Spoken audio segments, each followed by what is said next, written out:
gusto mo na siya character. Si Juan, pagkatalo na ito. Hindi daw siya. The third from the ano. What can you say about character? Interactive na kanila.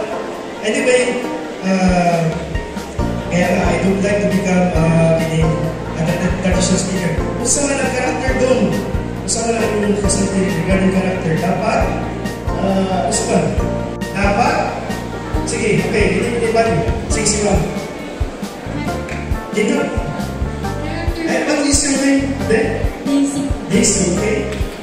Character for me is any like sarili ko na like ko na kaya kumabot ko na tinutulungan ako ng Yeah, you have the positivity.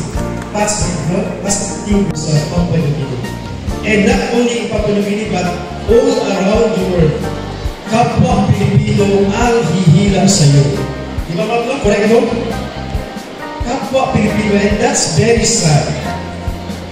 Ikaw na nagtatrabaho as an OFW for your family, your services are offered well because you need to shine and then to let the other nationalities see you as a good person, but then Pinoy ang sarili sisira sa'yo sa abroad.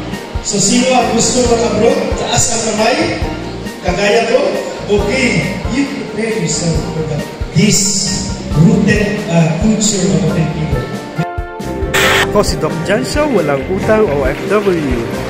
Thank you so much Nagaw National High School for this opportunity to become a speaker in your high school.